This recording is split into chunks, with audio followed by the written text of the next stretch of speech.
올해는 진짜 그 코로나 때문에 정신없이 이 날짜가 지나가다 보니까 정말로 한 것도 없는데 올 한 해가 끝나버린 것 같은 느낌이 듭니다.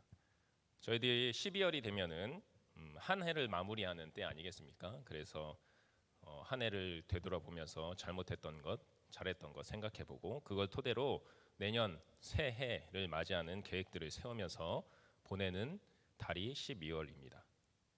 그런데 그리스도인들에게 있어서 그 계획이 조금은 늦었다라고 말할 수 있습니다. 지금 만약 아직 준비하지 않으셨다면 늦었다라는 말씀입니다.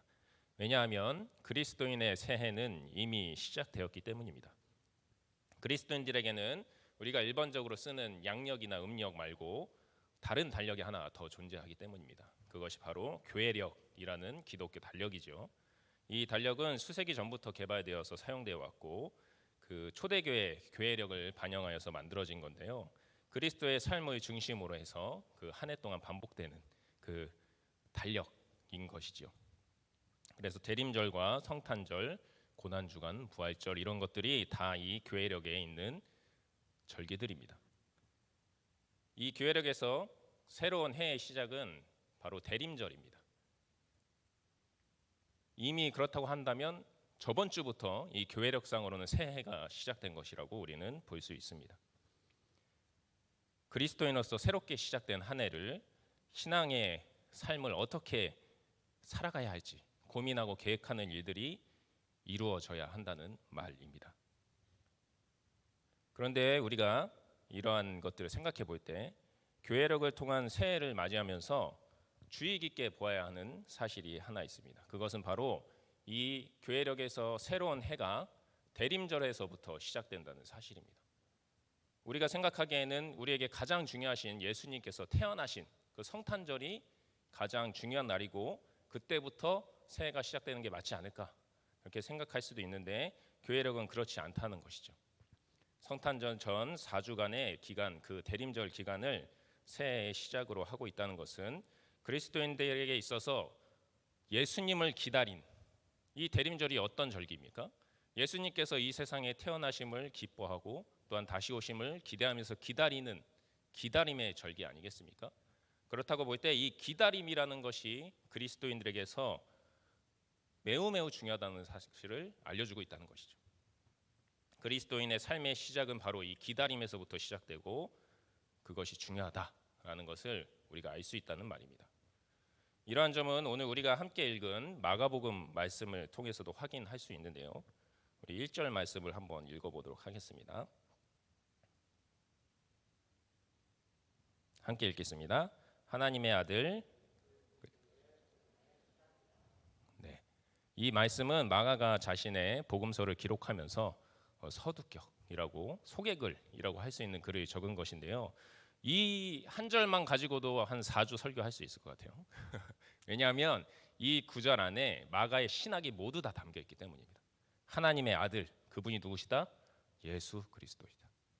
예수가 하나님의 아들이고 그분이 그리스도시다. 그리고 그와 관련된 이야기가 바로 복음, 기쁜 소식, 우리들을 죄에서 구원할 소식이다라는 이 모든 자신이 마가복음에서 하고 싶은 얘기를 여기에 함축해 놨다는 것이죠. 근데 이 이야기를 하자는 것은 아니고 이것에 관계되어서 복음이 시작됨에 있어서 우리가 생각할 때는 아까 말씀드렸던 것처럼 예수님의 탄생 설화로부터 시작하게 될 거라고 생각을 하는데 마가복음은 그렇게 적고 있지 않다는 것이죠. 바로 주인공인 예수님의 태어나시는 이야기가 아니라 세례 요한이라는 사람의 이야기로 시작하고 있습니다. 이 세례 요한은 자기 자신이 예수님께서 오실 길을 준비하면서 예수님의 등장을 기다리는 일을 하는 사람이라고 말을 했고 또한 다른 사람들에게 그 예수님을 기다리라고 선포한 사람이었습니다. 그는 사람들에게 있어서 엘리야와 같은 선지자로 여겨지면서 유대인들에게 있어서 큰 영향력을 끼친 인물이었는데요. 마가는 복음을 기록하면서 그러한 세례 요한을 부각시키고 있다는 것이죠. 그 이유는 바로 이 메시아의 탄생을 준비하는 이 세례 요한이라는 사람, 그가 한 기다림을 준비하게 하는 그 일이 매우 복음에 있어서 중요한 일이라는 것을 이야기하고자 함입니다. 바로 이 기다림이 중요하다라는 것을 우리가 이 마가가 1장 1절에서부터 8절까지의 말씀을 구성하고 있는 구성 방식에서부터 우리가 알 수 있다라는 사실입니다. 저번 주 유인 목사님께서 설교 중에도 그런 말씀을 하신 적이 있습니다. 그리스도인에게 있어서 기다림은 중요하다. 기다림은 그리스도인의 꼭 해야 되는 일이다. 그런 말씀을 전해 주셨습니다. 그리스도인은 기다리는 자라고 말씀하셨죠. 왜입니까? 그리스도인은 악을 심판하시면서 하나님의 백성들을 구원하시기 위해 다시 오실 그 예수 그리스도를 기다리는 사람들이기 때문입니다. 만약 어떤 그리스도인에게 있어서 기다림이 없다라고 한다면 그 사람은 아직 진짜 그리스도인이 되지 않았다라고 감히 말할 수 있을 정도로 이 기다림은 그리스도인에게 있어서 핵심적인 신앙이라고 할 수 있는 것입니다. 그렇다고 한다면 우리는 이 대림절을 맞아서 이 기다림의 중요성을 이렇게 이야기하고 있는 이 본문을 통해서 보았을 때 어떻게 예수님을 기다려야 할까요? 오늘 말씀을 통해서 함께 살펴보길 바랍니다. 우리는 첫 번째로 예수님을 기다림에 있어서 약속의 말씀을 기다리면서 살아가야 합니다. 오늘 2절, 3절 말씀을 우리가 함께 읽어보도록 하겠습니다. 선지자 이사야의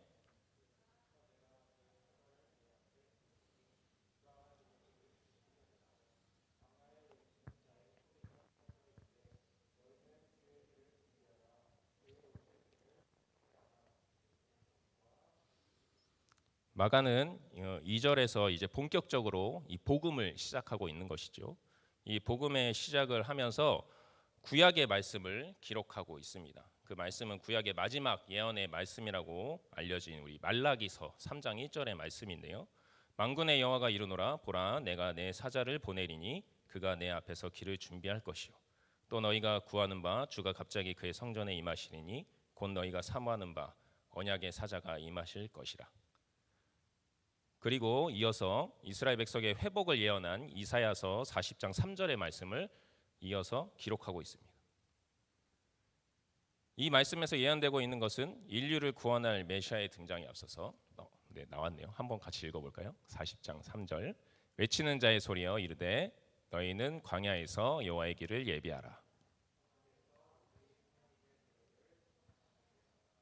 네, 맞습니다.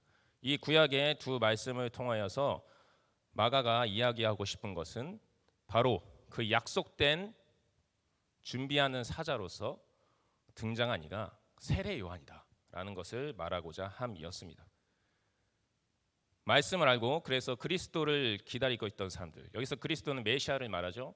이 망해버린 이스라엘 그리고 고통 중에 있는 그 이스라엘 백성들을 구원할 그 메시아, 그 그리스도를 기다리고 있던 사람들에게 있어서 세례 요한이 등장했을 때 그 임팩트는 그 구약의 예언의 말씀이 이제는 이루어지는구나. 그 시작을 알리는 인물이 등장했다는 것을 알려주는 말씀이었다라는 것입니다. 그래서 이 예언의 말씀을 알고 있던 이스라엘 백성들은 세례 요한을 찾아가서 세례 요한이 전하는 복음을 들을 수 있었습니다. 그들은 긴 기다림 끝에서 메시아가 온다는 소식을 듣고서 무척이나 감격스러웠습니다. 왜냐하면 그들이 그 메시아를, 그 소식을 400년간이나 기다려왔기 때문입니다. 구약에서 말라기를 통해서 하나님의 계시의 말씀이 선포된 이유, 그리고 이후에 세례 요한이 등장하여 메시아의 등장을 새롭게 예고하는 말씀이 있기까지 400년이라는 시간이 걸렸습니다. 그 가운데는 하나님의 계시의 말씀이 닫혔던 기간이었던 것이죠. 아무리 하나님을 찾고 하나님의 말씀을 갈구해도 그들에게 이 메시아가 다시 오신다는 그 계시의 말씀이 주어지지 않았던 것이었습니다. 그런데 그럼에도 불구하고 이 이스라엘 백성들이 400년이라는 시간 동안 세대를 거스르면서 세대를 지나면서까지 이 기다림을 계속할 수 있었던 그 이유는 무엇이었겠습니까? 바로 그들이 이 약속의 말씀을 알고 그리고 기억하고 믿었기 때문이었습니다. 말씀을 아는 것이 400년의 시간이 지나도록 이 메시아를 기다릴 수 있게 한 원동력이었습니다. 여러분, 말씀을 아는 것은 우리의 믿음을 지키며 그리스도의 다시 오심을 기다리게 하는 힘을 줍니다. 그래서 마가는 자신의 복음서를 시작하면서 말씀대로 주의 길을 준비하면서 그리스도를 기다리게 한 세례 요한의 이야기로 시작하고 있는 것이죠. 우리는 근거가 많을수록 확신과 믿음이 생기게 됩니다. 여러분들 배달 음식 좋아하십니까? 배달의 땡족으로 저희들이 많이 시켜 먹죠. 그때 저희들의 선택의 기준이 뭐가 되죠? 리뷰 숫자죠. 리뷰 숫자가 많을수록 그리고 별점이 많을수록 그 음식점의 음식이 실패하지 않으리라는 확신이 저희들에게 생기는 것이죠. 근거가 있는 그것이 우리의 믿음을 고취시킨다는 것입니다. 거기다가 더해서 만약에 이영자가 그 집을 맛집이라고 청했다고 해봅시다. 배달의 민족에서 별점도 높고 리뷰도 좋고 사진도 아주 기깔나는데 이영자가 그 집 맛집이라고 방송에 나와서 얘기했다고 합시다. 그 믿을 만한 사람이 얘기했을 때 우리는 더욱더 신뢰할 수 있겠죠. 우리의 믿음의 근거는 바로 그 데이터에서 나오는 거죠. 그 데이터가 오늘 말씀 속에서는 무엇입니까? 누구보다도 믿을 수 있는, 솔직히 이영자 소떡소떡 먹었을 때 약간 실망감을 감추지 못했었어요. 하지만 이영자가 아니라 그 사람의 말이 아니라 누구보다도 신뢰할 수 있는 하나님께서 우리에게 약속의 말씀을 주고 계시는 것입니다. 우리의 믿음의 근거는 다른 사람들의 말이 아니라 바로 이 세상을 창조하신 하나님의 말씀이라는 것이죠.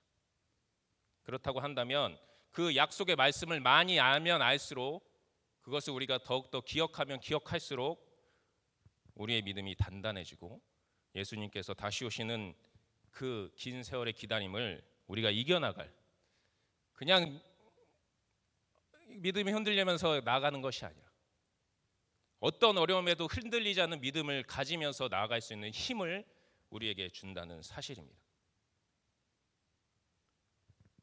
그래서 교회에서 그렇게 새벽 설교 보내드리는 거죠. 수요 예배하는 거죠. 금요 예배하는 거죠. 주일 예배하는 거죠. 그 말씀을 전해드리기 위해서 하나님께서 여러분들에게 말씀을 주기 위하여서 그러한 예배의 시간들, 말씀의 선포의 시간들을 준비해 주신 것입니다. 그뿐만 아니라 개인적인 큐티, 묵상 등을 통하여서 약속의 말씀을 묵상함으로 그리스도를 기다리는데 확신을 가지고 기다리실 수 있는 여러분들이 다 되시기를 바랍니다. 둘째, 우리는 그리스도를 기다림에 있어서 광야에 나가서 기다려야 합니다. 4절 5절 말씀을 함께 읽어보도록 하겠습니다. 세례 요한이 광야에 이르러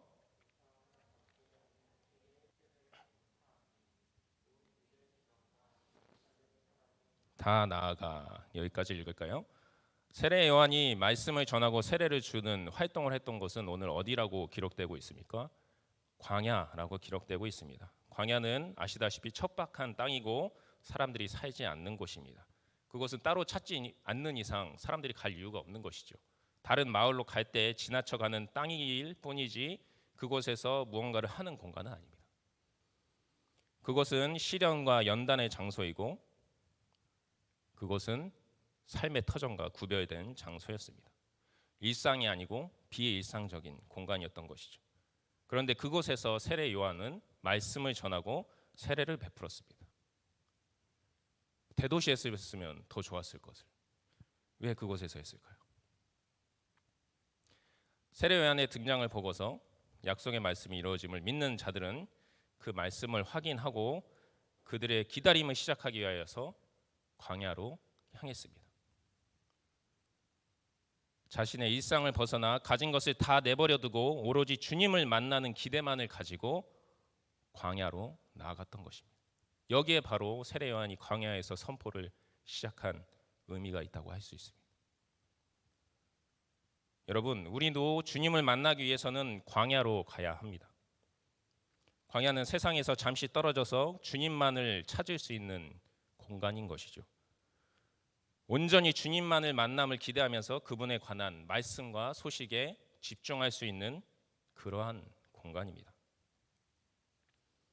광야는 주님을 만나기 위해서 나의 모든 근심, 걱정, 이 세상에 관련된 생각들을 버려두고 구별된 곳으로 나아가는 것을 의미하는 것입니다. 그렇게 광야는 거룩한 곳이 되는 것입니다. 여러분들, 거룩이라는 의미가 어떤 의미인지 알고 계시지요? 바로 구별되다라는 의미를 가지고 있습니다. 이 세상의 나의 모습, 이 세상에서 죄 가운데서 살아가던 나의 모습에서 나를 구별하여서, 그 시간의 연속성산에서 그 시간을 구별하여서, 그 나의 삶의 자리, 그곳에서 나를 구별하여서 하나님 앞으로 나아가게 하는 곳, 그것이 바로 광야입니다. 우리는 그 광야로 나아갈 때 주님을 깊이 묵상할 수 있게 되고, 그곳에서 주님만을 기다릴 수 있게 됩니다. 최근 코로나로 온라인 예배들이 진행되고 있습니다. 저희도 하고 있죠. 조금 있으면 다시 할지도 모를 것 같습니다. 계속해서 이렇게 사람이 늘어나게 되면 비대면 예배로 전환하라고 정부 방침이 내려올 테니까요. 그런데 이러한 온라인 예배가 진행되면서 많은 분들이 예배하는 데 있어서 어려움을 느끼고 있다라고 이야기합니다. 그 이유가 무엇일까요? 많은 이유가 있겠지만 저는 구별되지 않았기 때문이라고 생각합니다. 나의 삶의 자리에서 구별되지 않았기 때문에. 우리가 주일날 예배 이 자리에 오는 것은 그래도 구별하지 않습니까? 나의 시간을 구별하고 나의 자리를 구별하고 오로지 주님만을 바라보기 위해서 그렇게 나오는 곳인데, 우리가 우리의 삶의 자리에서 예배할 때는 그것이 쉽지가 않다는 것이죠. 주일에 예배드렸던 때처럼 시간을 정하지 못하고, 주일에 예배드렸던 것처럼 장소를 구별하지 못하고, 내가 지금까지 해왔던 일들, 그것들이 다 널려있는 그 상황 속에서 온전히 하나님께 집중하고 주님께 집중하고 주님을 기다리기라는 쉽지 않기 때문이죠. 그것이 온라인 예배라고, 온라인 예배뿐만이겠습니까? 오프라인 예배도 마찬가지지요. 저희들이 이 자리에 나올 때 그 세상에 있는 모든 생각들을 구별하지 못하고 나온다고 한다. 우리가 이 세상의 시간 속에서 이 교회에 오는 시간을 구별하지 못하고 나오게 된다면 예배에 집중할 수 없는 것, 하나님을 찾지 못하는 것, 주님을 기다리지 못하는 것은 필연적인 일이라는 것입니다. 우리는 주님을 바르게 기다리기 위해서 광야로 나아가야 합니다. 여러분, 삶 속에서 광야에 나가 있는 시간이 얼마나 되시는지요? 주일뿐이다. 좋습니다. 주일이라도 주님을 찾는 게 얼마나 대단할까? 저는 솔직히 그런 생각을 해요. 이 청년의 시간에 주일에 이렇게 자리를 구별하고 시간을 구별해서 하나님께 나온다. 얼마나 아름다운 모습인지 모르겠습니다. 그렇다고 한다면 그 주일뿐이라는 그 시간에 더욱더 집중하시길 바랍니다. 이곳에 나올 때 세상의 모든 생각들, 걱정, 근심들, 그것들을 다 구별하시고 시간도 구별하셔서 하나님 앞에 나오는 그 시간을 집중하여서 광야에 나가는 시간으로 만드시길 바랍니다. 그렇게 하실 때 주님을 기다리는 데 있어서 기쁨으로 기다릴 수 있고 그 기다림에 힘 있는 기다림이 될 것입니다. 그리고 나서 그 시간을 점점 더 늘려가는 것이죠. 그 시간 안에서 충만하게 주님을 경험할 때 저절로 그 시간이 늘어나게 되는 것입니다. 시간만 늘린다고 그게 늘어나는 게 아니에요. 그게 기쁨이 되는 게 아니에요. 예배가 힘들어지게 될 뿐입니다. 이 주일의 예배, 이 예배에 집중하시기 바랍니다. 그리고 그것의 은혜를 느껴서 광야에 있는 시간이 너무 좋아서 그 시간을 조금 늘려나가는 여러분들 다 되실 수 있기를 바랍니다. 마지막으로 세 번째로 우리가 주님을 기다림에 있어서 회개하면서 기다려야 합니다. 5절 아까 읽지 않은 부분을 함께 다시 읽어볼까요? 자기 죄를 자복하고 요단강에서 그에게 세례를 받더라. 세례 요한은 약속의 말씀을 통해서 구원이 시작되었고, 그리고 그리스도가 오실 것을 깨달아서 자신을 찾아 광야로 나온 사람들에게 회개를 전파하였습니다. 그리고 세례를 주었죠.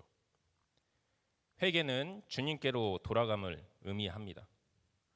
이전에 유대교적 종교 행위, 그 종교 행위를 하는 것을 의미를 두는 것이 아니라 삶의 방향 자체, 나의 생각 자체를 주님께로 돌리겠습니다라는 결단이 바로 회개라는 것입니다. 그렇게 주님을 바라보게 되었을 때 이 땅에 구원자로 오시는 예수 그리스도를 제대로 기다릴 수 있고 이후에 만나게 될 수 있는 것입니다. 우리도 그래서 이 대림절 기간에 회개하면서 주님을 기다려야 하겠습니다. 회개는 매일매일 해야 하는 것이죠. 어떤 분들은 그렇게 말합니다. 회개는 내가 주님 믿을 때 그때 나의 죄인됨을 회개하면 되는 것 아니냐. 맞는 말씀이죠. 근데 그것만으로 된다 그러면은 그것만으로 나의 죄를 모두 다 사함받는다라고 얘기하면 그건 구원파 이단의 논리가 되는 것이죠. 그때 우리가 우리의 죄인됨을 예수님의 그 보혈로서 없다 하심을 얻어서 우리가 의인되는 칭호를 얻지만, 그럼에도 불구하고 우리는 살아가면서 얼마나 많은 죄를 짓습니까? 우리의 신분을 하나님께서 죄인이 아닌 의인으로 바꿔주셨지만 그럼에도 불구하고 여전히 우리는 죄인의 삶을 어쩔 수 없이 살아갈 수밖에 없다는 것이죠. 그렇다면 그 가운데 지은 죄를 우리가 항상 날마다 하나님의 뜻에서 뒤돌아서는 그 모습을 회개하지 않을 수 없는 것입니다. 그렇게 뒤돌았을 때마다 다시금 회개하면서 하나님께로 나아가겠습니다. 내가 하나님만을 바라보겠습니다. 주님만을 기다리겠습니다라고 회개해야 한다는 말입니다. 이렇게 날마다 말씀을 묵상하고 주님을 만나기 위해서 광야로 나아가면서 그리고 회개하면서 주님을 기다리는 것이 바로 이 대림절을 맞아서 참 그리스도인으로서 주님을 기다리는 모습이 될 것입니다. 여러분들이 그렇게 주님을 기다리실 수 있기를 바랍니다. 그렇게 기다리시는 여러분에게 주님께서 맨입으로 오지 않으시죠? 선물을 주십니다.